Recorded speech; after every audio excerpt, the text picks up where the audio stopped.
So, Daniel, tell us a little bit about the character that you're playing in this film. Yeah, I'm playing Tony, who's the maître d' of that Michelin star restaurant, and my father is the owner of the place.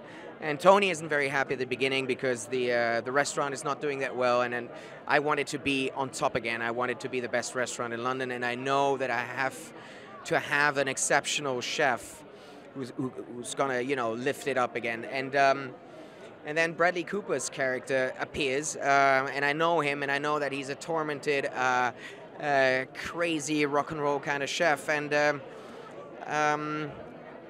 then I have no choice but trying how it is to work with him again.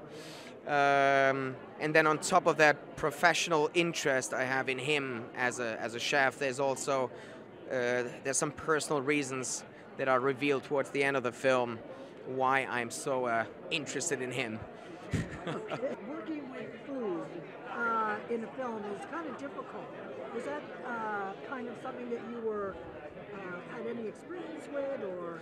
Well, I was attracted by the subject matter right away because I opened a restaurant 5 years ago. I have a restaurant, a Spanish tapas restaurant in Berlin, which is very popular. I'm very proud of it. So that's why this whole world was very familiar to me. Still, we are far away from getting a Michelin star, but still, I was always interested in food and in this world of restaurants. And then when I was trained at Marcus Waring's restaurant, the famous British chef, I could tell the difference because the pressure and the perfection in these Michelin star restaurants is so incredibly high. And that's what is interesting about the film, because it's light and funny, but it also tells you about the about this pressure and the struggle that these chefs have. And working with Bradley, was that kind of fun? Oh, it was fantastic. Yeah, he's such a good guy. I mean, I admired him for so long, and he's such a good person, and and a real buddy, and he embraced everyone. He was the captain of the ship, really. He was the chef, but then he was very open and very sweet and generous to everyone.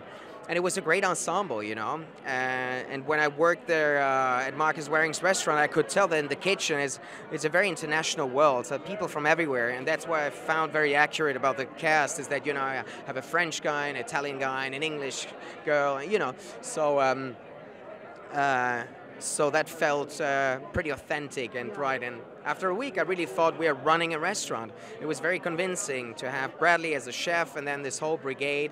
There were no doubles, so they actually really cooked the food. All of them, yeah. There was no double for any scene. So everything they do, they really did it. Bradley, Sienna. That's impressive. Yes. That's Yeah. really impressive. Yeah. And did you get to eat the food? Yes, we did.